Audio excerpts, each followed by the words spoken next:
Good evening and welcome to Poland Daily, the first English news program in Poland. I'm your host, Benjamin Lee. 2019 is a crucial year for Polish politics. The elections to the European Parliament in May and general election in fall are treated as referendums for the reforms carried out by Law and Justice since 2015, contributing to the huge splash in Polish media on the Saturday's convention of the party and unveiling of their social policies.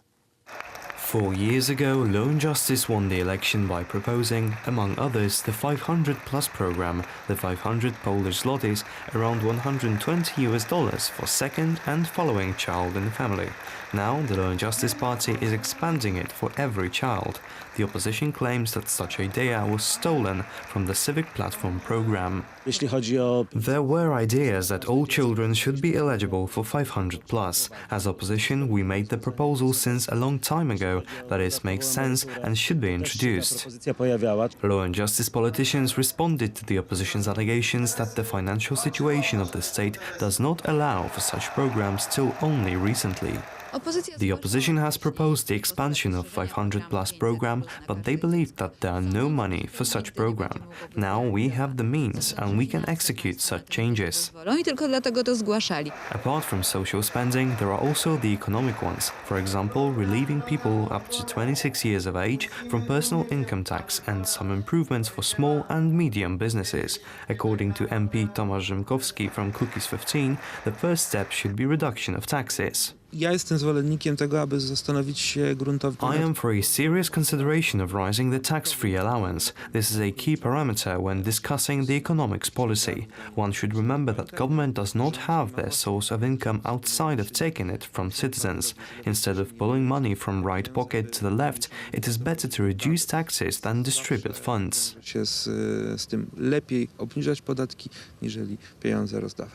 The Law and Justice declared that during the summer it will present more propositions. The chairman of the party, Jarosław Kaczyński, said that winning the European election this May and parliamentary election this fall will require months of hard work, and success will not come easily.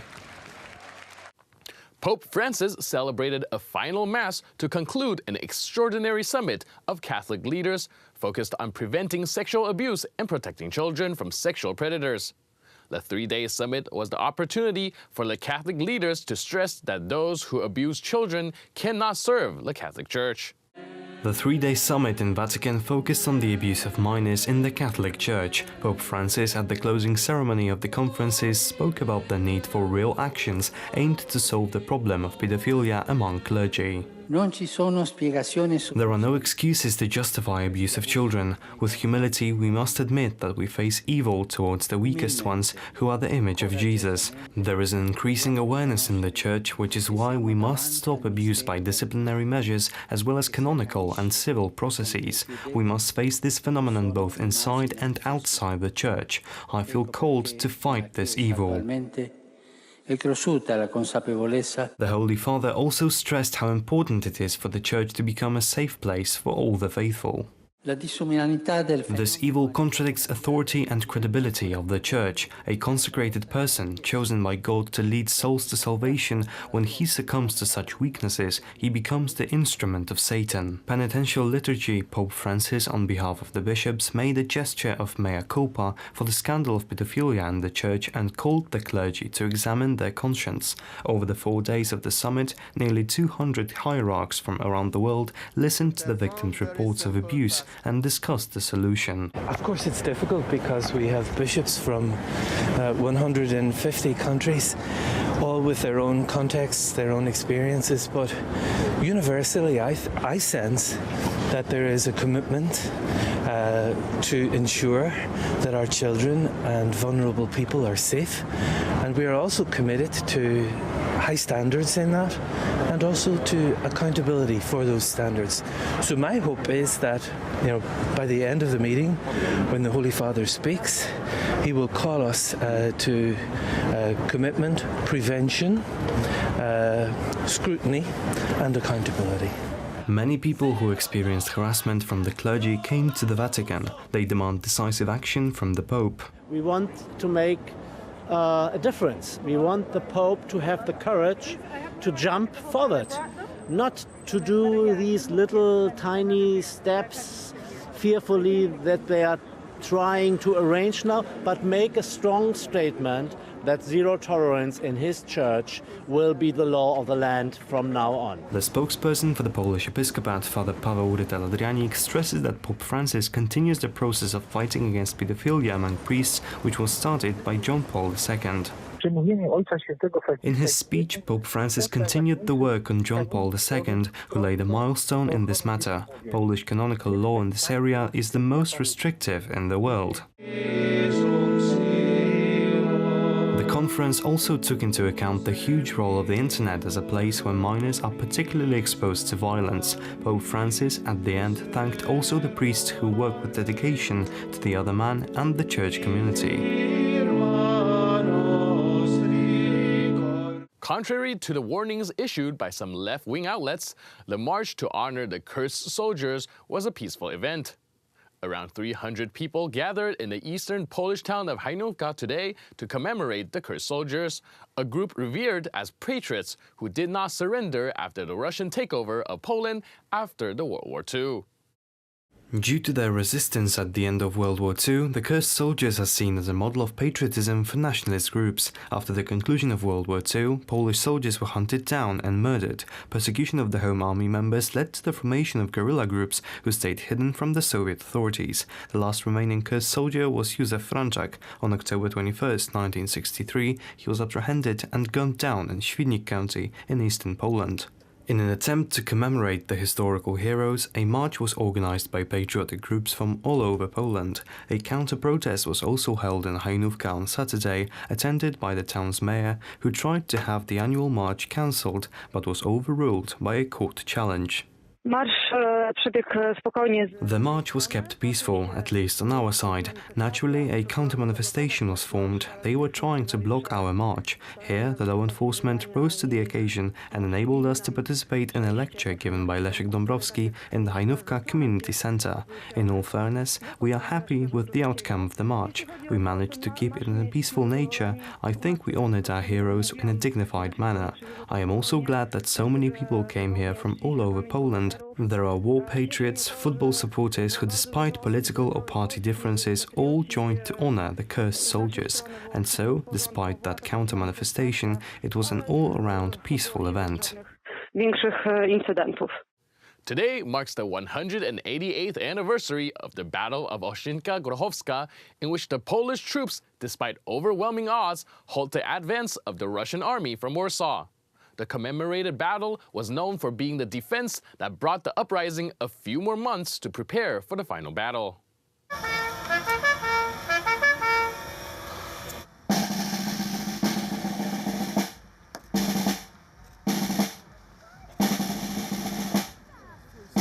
Ivan Dybicz was a commander of the advancing Russian army with 60,000 troops supported by 228 guns. Poles, on the other hand, under the command of General Józef Chłopicki, had half the soldiers and equipment. After hours of the battle, Poles started to give in when 10,000-strong Russian cavalry charged to strike the final blow. In the late evening, under fading sun, Polish infantry responded with an unexpected counterattack and stopped the charge in its tracks.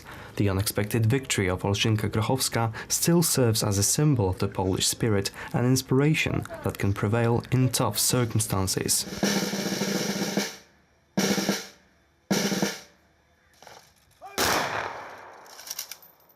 That's it for today. See you next time on Poland Daily. But stay tuned for the Poland Daily Weather Report, followed by Poland Daily Business.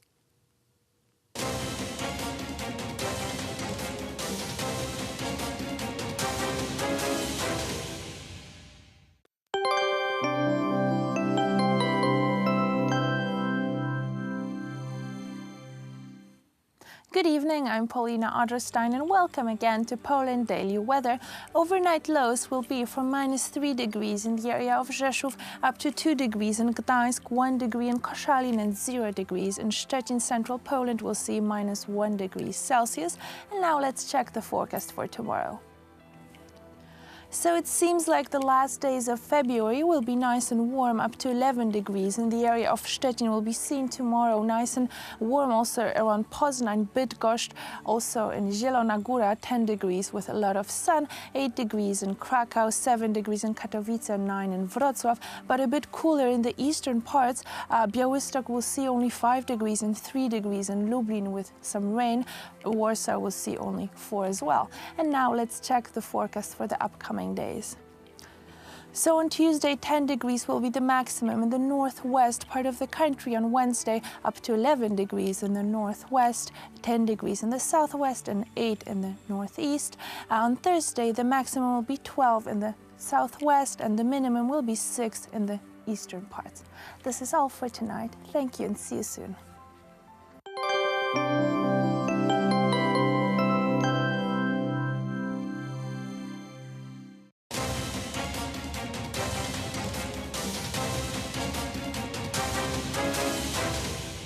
Poland Daily Business Edition. Tonight our topic of the discussion will be the investment in Poland. And we have our guest Marcin Milczarek, attorney of the company Ekovis Milczarek and Associates. Sir, welcome to the show. Thank you for having me in the studio. Poland tops in this international investment.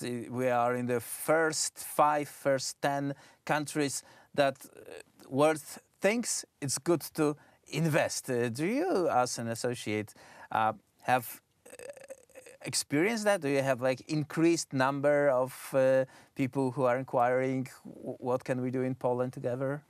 Yes, indeed. We are international law firm, so we have clients from all over the world. And recently, a lot of clients think about investing in Poland, about having new factories here, new business, because of the new incentives which were available since the last year. Right. We will talk about this incentive that are sort of turning attention of the investors to the small and middle-sized cities in Poland. That's correct, because these cities enjoy the highest level of these incentives which are available.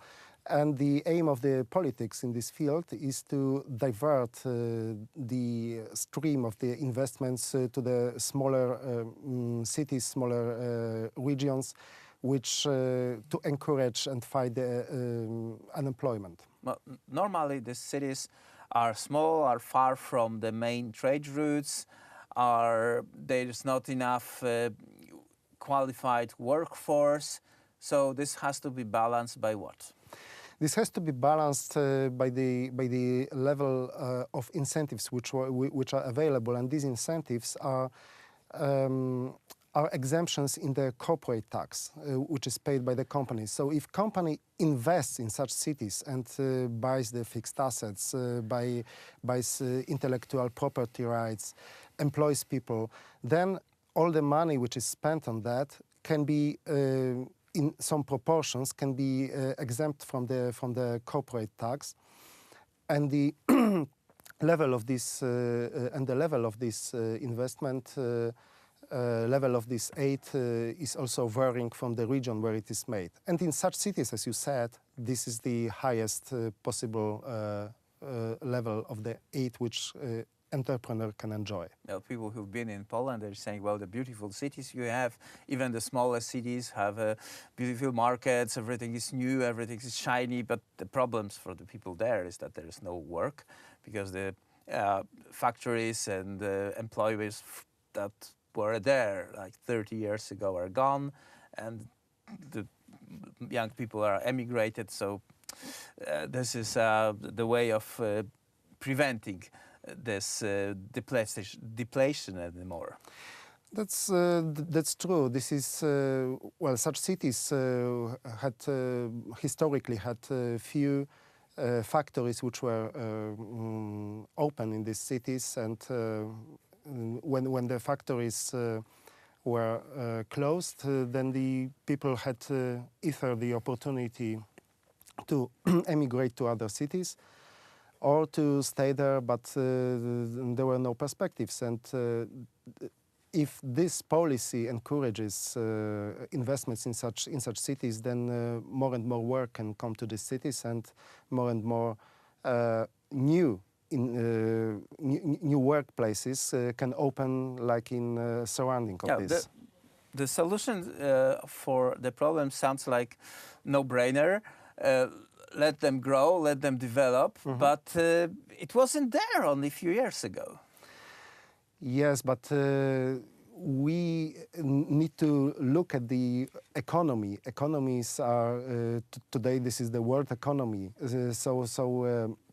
If we have to compete on the world market, then we need to develop. We need to find new technologies, develop new products, and with these incentives which are available now, companies may invest in such R&D, may invest in collaboration with the universities, employ new people, buy new machines, which... Right, that's very general, but let's be more detailed, but more to the ground. We have a program that allows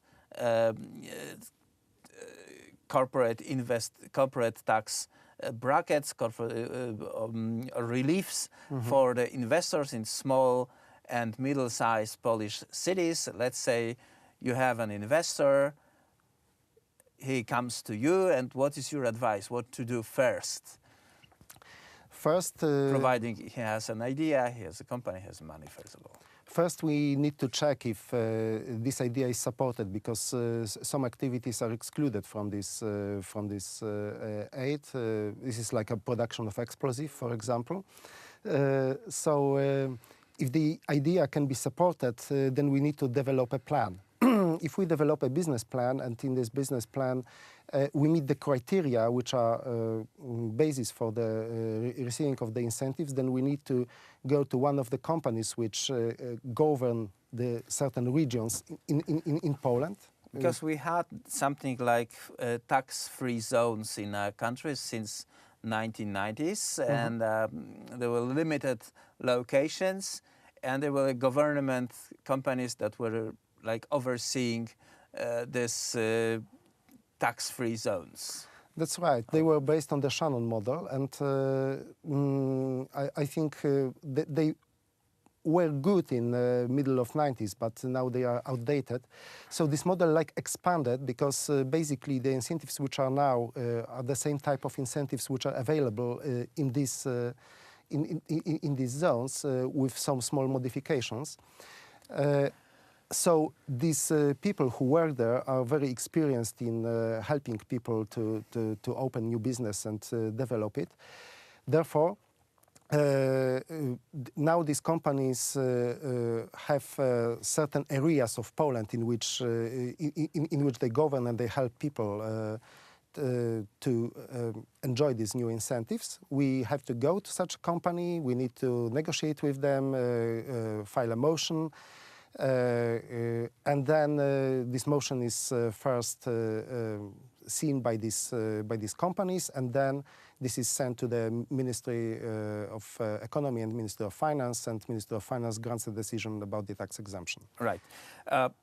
If there is a number of various governmental, international programs funding certain technologies or certain R&Ds and so on. If there is a company that is already using this, can they also apply for this program?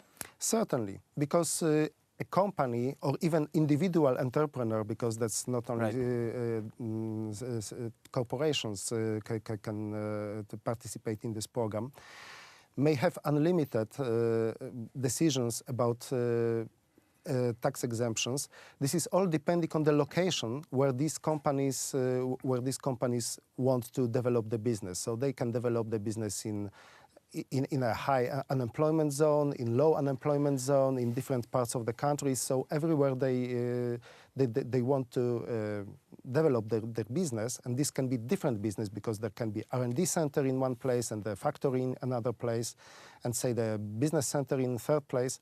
So they can apply in different regions for the same type of right. And this varies very much. You just said before we came here that while Warsaw has practically no unemployment. Maybe there is 1% of people who really cannot or does not want to work.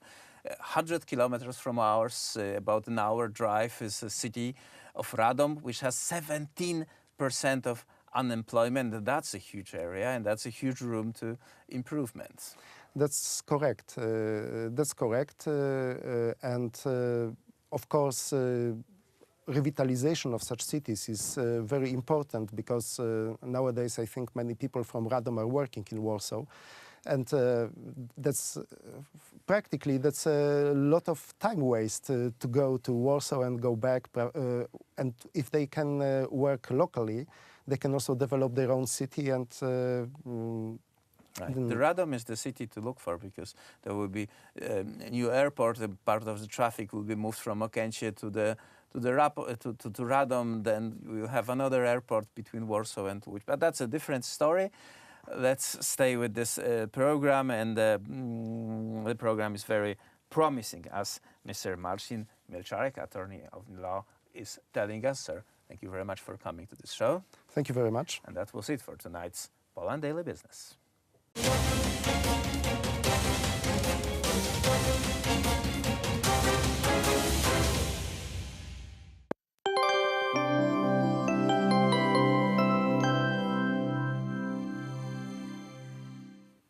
Good evening, I'm Paulina Otterstein and welcome again to Poland Daily Weather.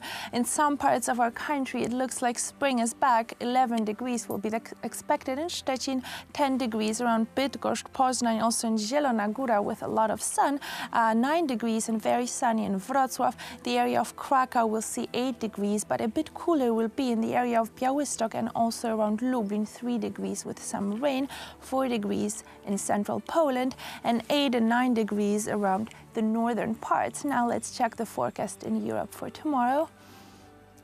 So we are expecting quite a bit of sun, especially in the area of Portugal, Lisbon, 22 degrees, 19 in Madrid, 14 degrees in Paris, 10 degrees in Brno, 13 degrees in Prague, but a bit cooler around Warsaw, only 5 degrees in Stockholm and Oslo, and 6 degrees in Helsinki. And this is all for tonight. Thank you and see you soon.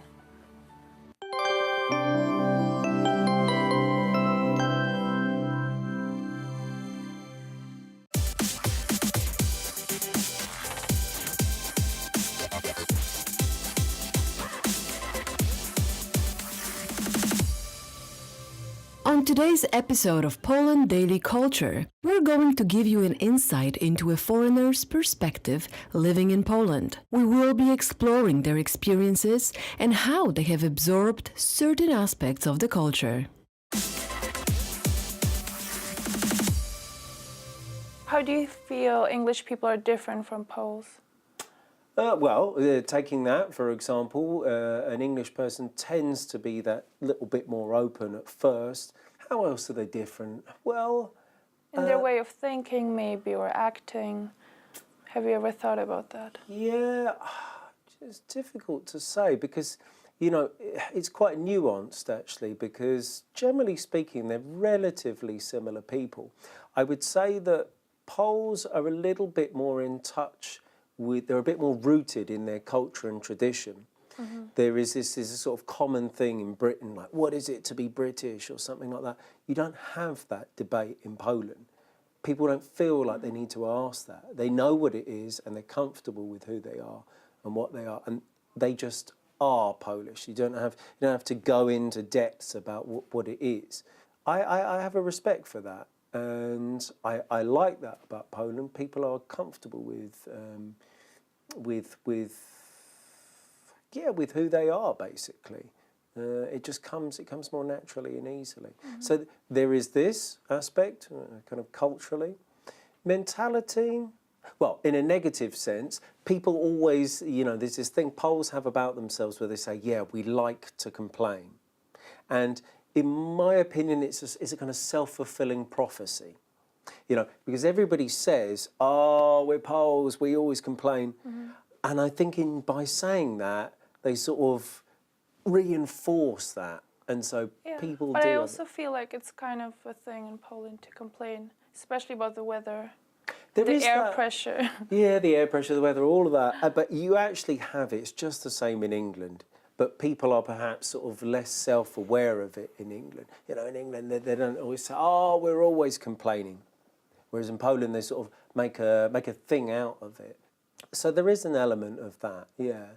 I also like the way that people are quite aware of their own history, and there is a greater connection as well to nature in Poland. So I'm coming from London, and people are oblivious to nature. If you're born and raised in London, you don't even think about visiting some countryside. Poles, even if they were born and raised in a city, there's still a generational thing where they haven't lost their connection with nature, and they automatically want to go to the countryside, and that they feel at home there. And I have a great respect for that, and I've adopted part of that since being here.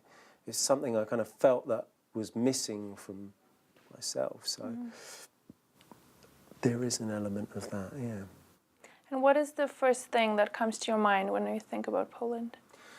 The first thing that comes to mind, it is to do with the sort of diversity of nature, because that's like what I enjoy most about the country, is you can kind of have those different experiences.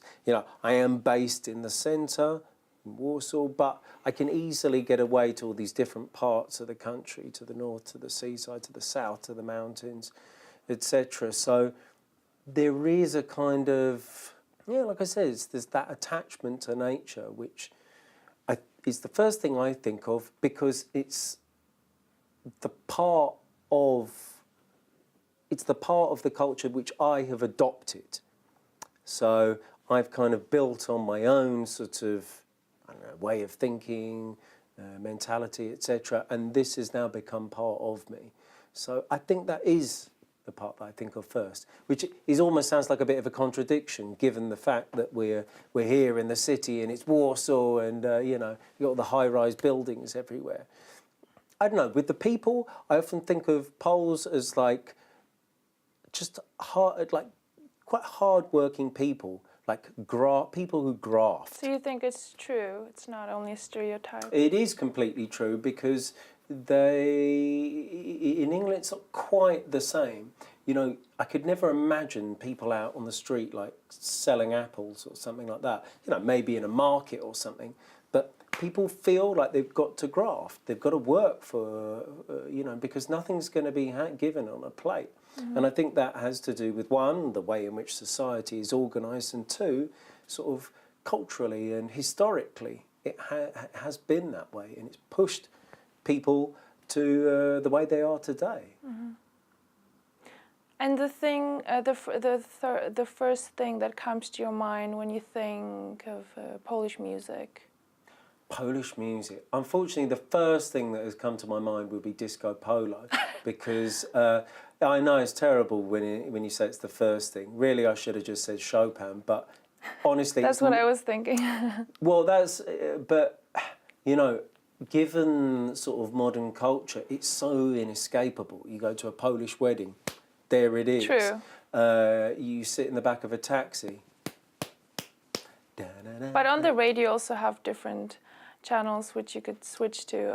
Taxi so drivers it's not... listen. They don't listen to that though. They listen. Sorry, Polish taxi drivers. Your taste in music's awful, and it is disco polo. It's a kind of odd thing, because of course it is, it is in Polish, etc. But I can't stand it. Chopin is a kind of... It's the thing I would think of secondary, because it's not sort of part of my everyday reality, and I've only sort of found an interest in it and discovered Chopin on a deeper level in more recent years. So, it's inescapable, pop culture. So that is what it is. Sorry. Well, I have to agree with the...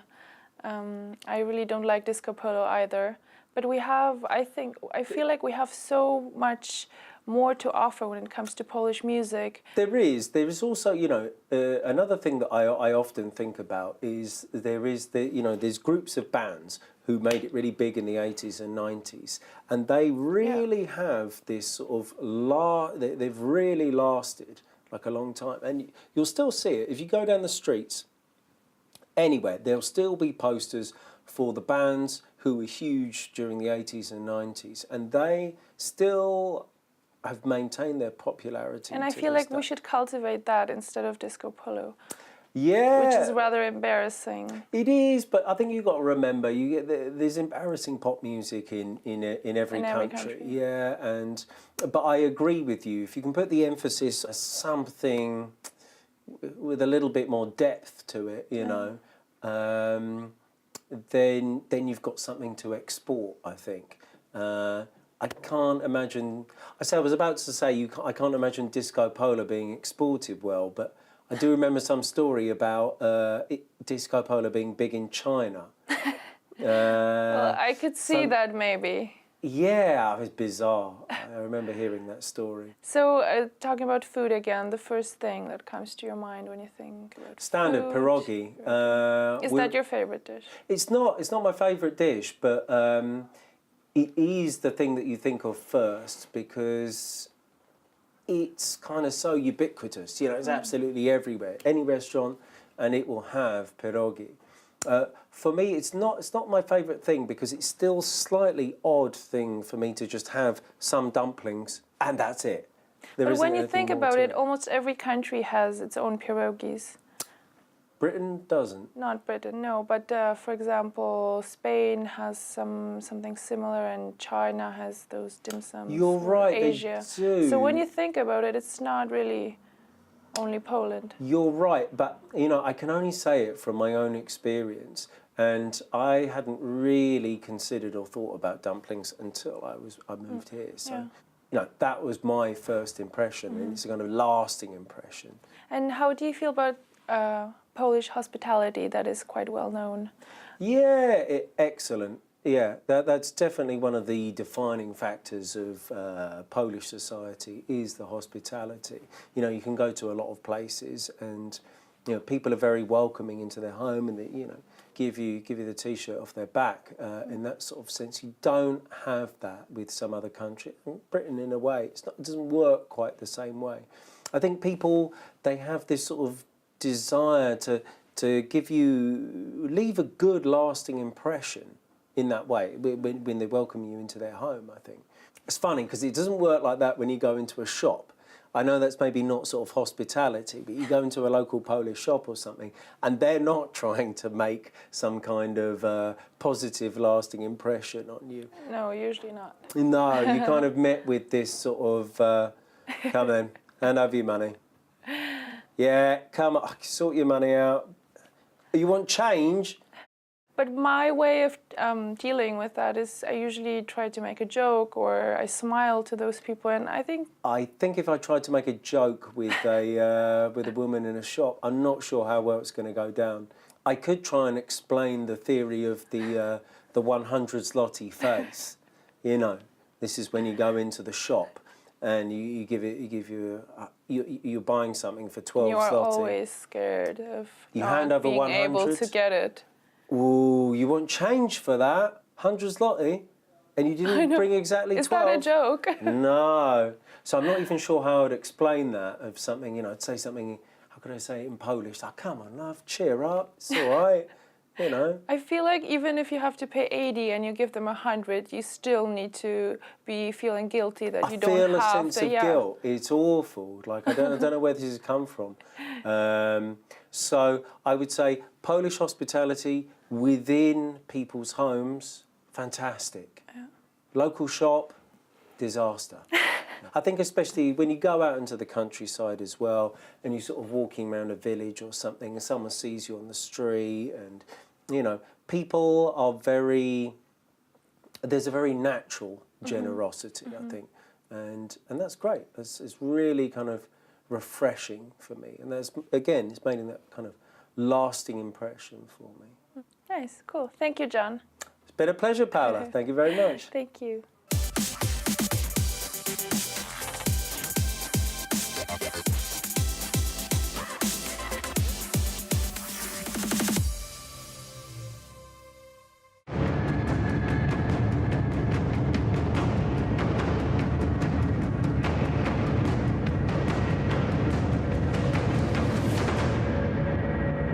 Ladies and gentlemen, welcome to Poland Daily History. Today we dive deep into the history of the Polish nobility. The Polish nobility makes a very interesting case as they were more numerous and enjoy more political power than their European counterparts. They even managed to start a political system based on elective monarchy. Today, we will talk to our special guest, Jon Dąbrowski, a philosopher and a member of the Polish nobility.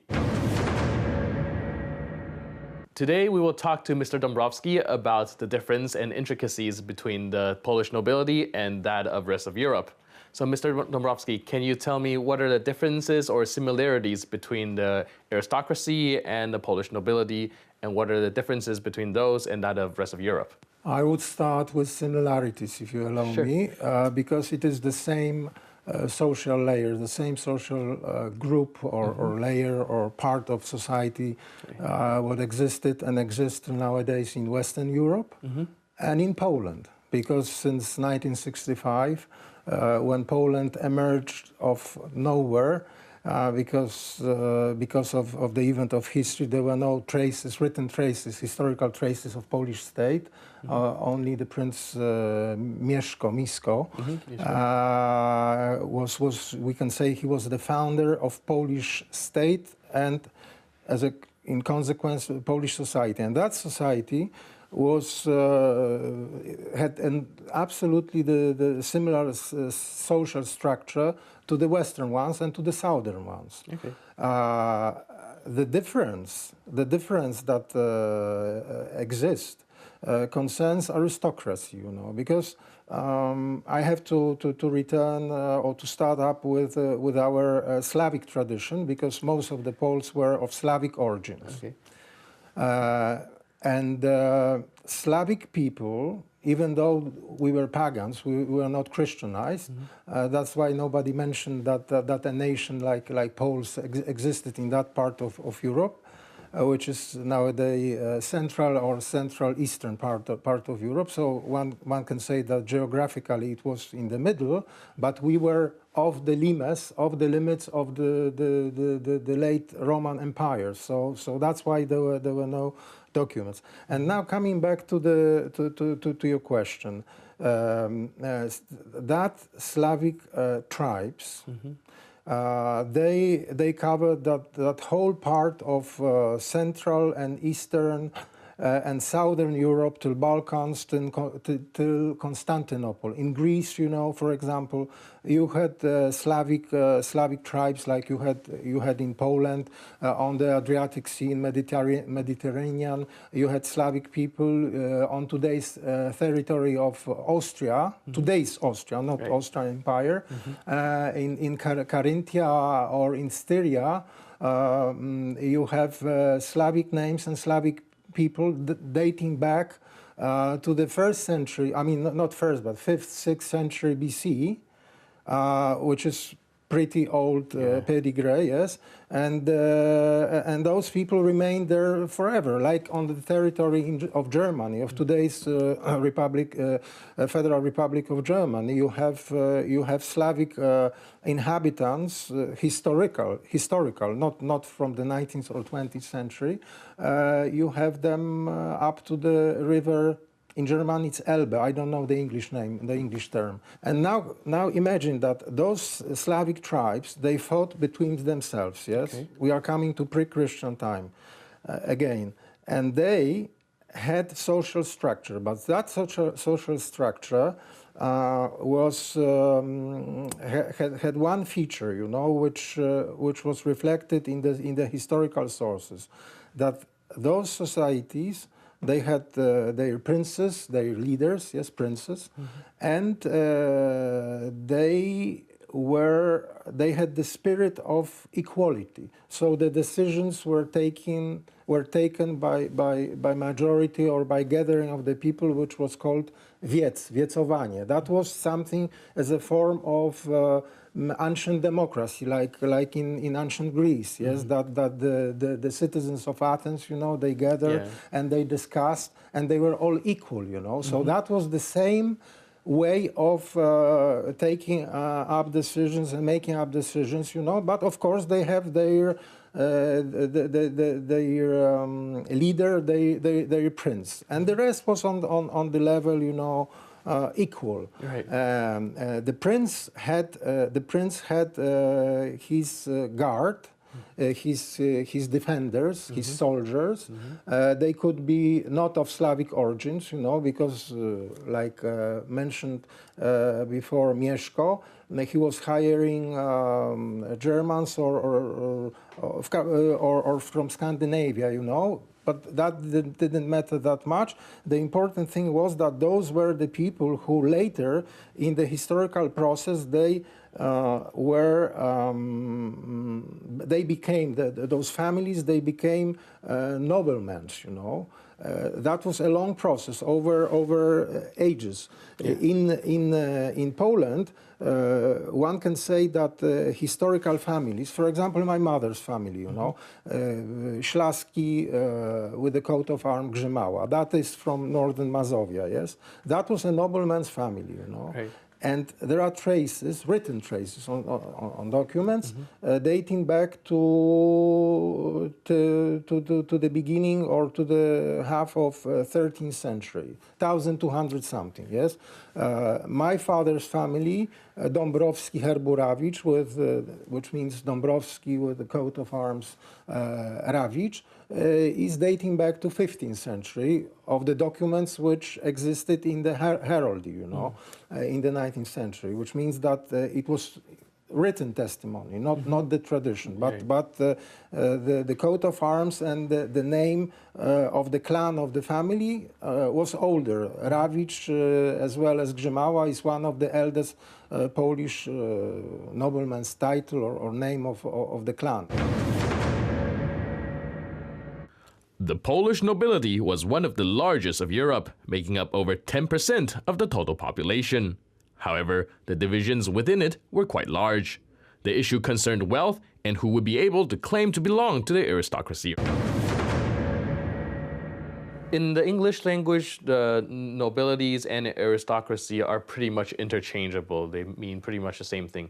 But as I understand, in Poland, there is a differentiation between nobility and the aristocracy. Especially, I heard you mention the word szlachta, and I was wondering if you can explain a little bit about the differences and what the word means. Of course, we had big and even very, very, very big aristocratic families. Just to give you an example, which is unimaginable in other Western European countries, there is one of the biggest historical Polish family of Princess Czartoryski, and they, in 18th century, when Poland was already in decline, this is true, but they possessed, the Prince Czartoryski possessed army bigger in number and in force than Polish king, who was coming from Saxony, from Dresden. Wow. He had tens of thousands, whereas king had, 12, 16,000 of soldiers ready to fight, yes? That shows that magnate position, because we had, what concerns aristocracy, I have to explain it as well, because it's not so simple. Not very many families were so big and so strong as it is in the tradition, but there were some, like Firlej, for example, which vanished, doesn't exist anymore, you had Prince Jabłonowski, the last prince died in the 100 years ago, more or less, before the World War First, they broke a sword on his grave, and that was the sign, or during the ceremony, funeral ceremony, and that was the sign that line ended up. As we learned today, the Polish aristocracy played an important role in Polish history, and also they formed the backbone of Polish cultural life. That's it for today. I'm your host, Benjamin Lee. I'll see you next time on Poland Daily History.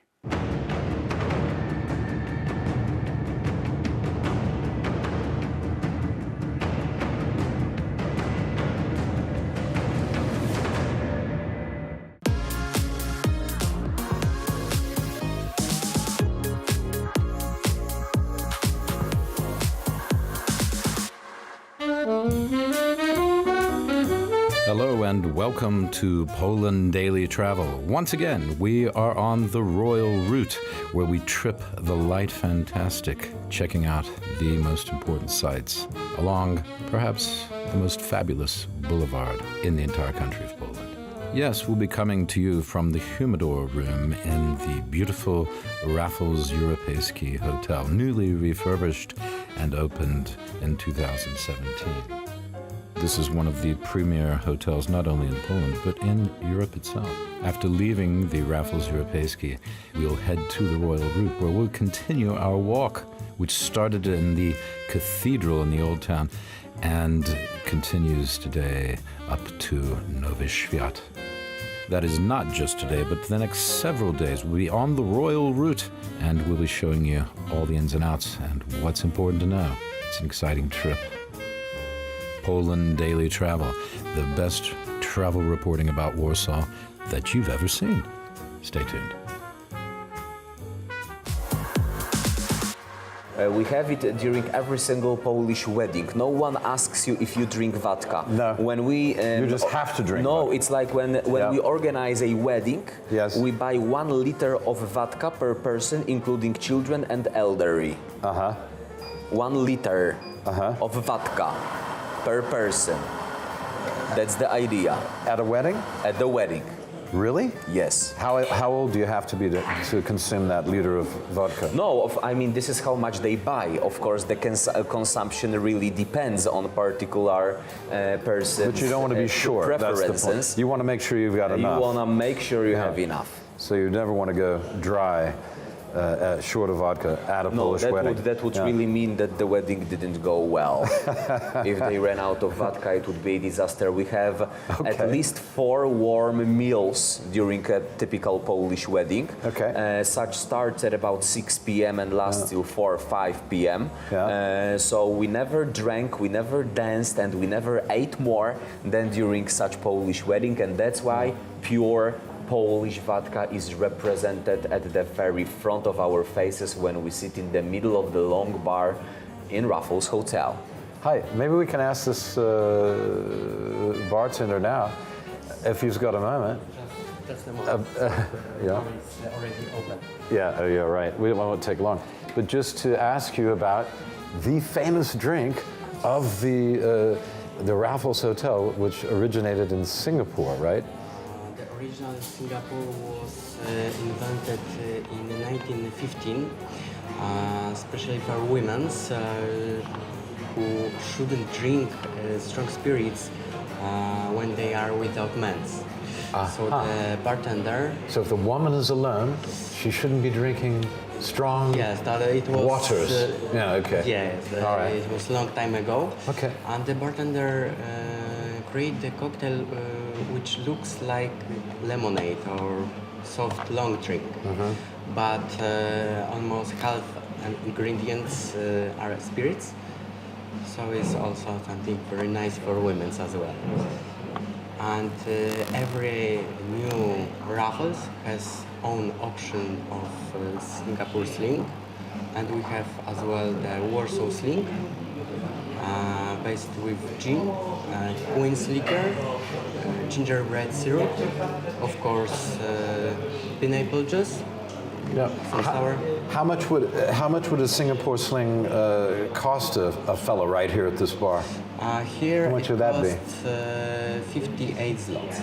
58? Yes. So that is about $15? No, $14? Somebody can think it's... Oh, it's more. It's about... it's almost about $17, $18. I think it's expensive. Right. But guests came here not only for drinking drinks. Why do your guests come here? Because they very curious this beautiful hotel. Right. With great history. Yeah. And the nice comfortable chairs. Ambience as well. Yeah. And international luxury brand as the Raffles is. Yeah. No, it's fantastic. We're having a really good time. Hey, Peter, thanks for chatting with us for a second and telling us about the Singapore sling. And what are those ingredients again? In the original one? In the original one, yeah. There is gin, cherry herring liquor, grenadine syrup. So gin, Cherry herring cherry liquor, yes. Grenadine, Cointreau liquor, orange. Cointreau, orange, Yes. Cointreau. Benedictine liquor is herb liquor. Wow, there's a lot Sour. in this. Yes, there is 8 ingredients. No wonder it costs so much. Pineapple juice and of course Angostura. Angostura vitus, Yes. right? Fantastic. Well, we'll have to have one a bit later, but we got to go and see some more of the hotel now. Peter, thanks for talking to us. Thank you very much. See you later. Okay. Will? Yeah. It's like shake hand situation. Oh. Thanks, Peter. Dziękuję uprzejmie. Okay, let's go walk around.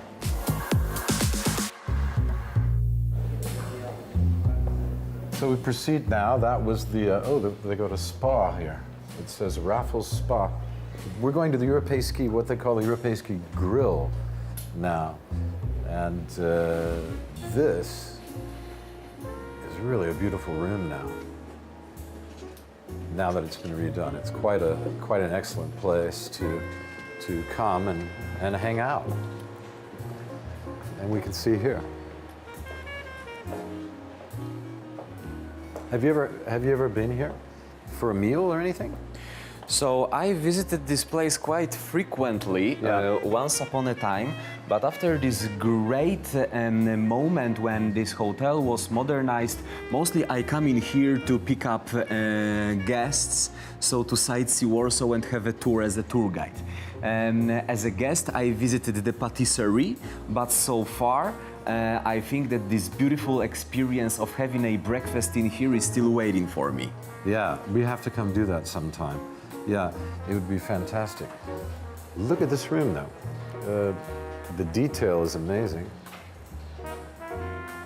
So very modern shapes connected with... And yet very old school, isn't it? And traditional porcelain in the distance. Yeah. These bluish colors are typical for Polish handmade porcelain, Right. but very cozy furniture, modern golden cutlery as well, which looks pretty amazing, with these beautiful elements of salt and pepper in the central section, in little jars made of stone with wooden spoons, so to take just a little bit as much as you need on your dish. With flowers inside gives us a possibility to understand how nature gets connected with modern Warsaw. Also golden elements around the flowers, golden elements above our heads. Yeah, these lights are pretty amazing. Let's walk down and look at it. It looks like somebody's having a big lunch. Or somebody's Here. having a big family. A big family. Hi, how are you? Hi, good afternoon. How are you? Good. Very well, thanks. Very well. You have a big party coming in? Sort of, yeah. Yeah, looks like it, yeah. Looks like it, absolutely. We want to go down and look at these beautiful dishes on the wall. These must have been specially made. Wouldn't you think these were specially made for the hotel? So these Come are over here so they can see us both. Yeah.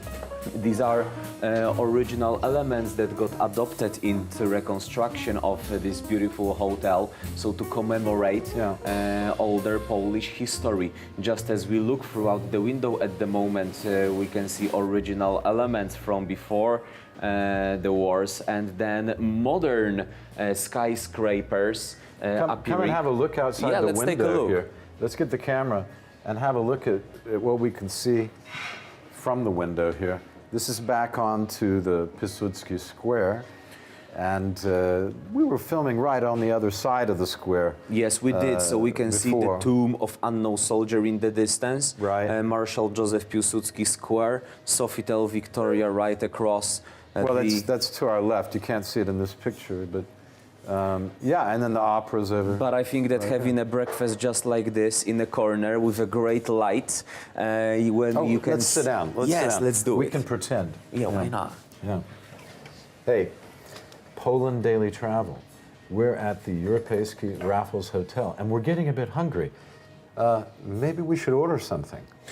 Let's make it 2 pork knuckles, ribs, dumplings, beetroot soup, sour rice soup, and let's change the pecking order so to feel comfortable at the very end. Okay, and we'll go back and get a cake, and then we'll go to the hospital. Poland Daily Travel. Stay with us. We're having fun. Don't forget about espresso after all. Espresso, of course. Okay.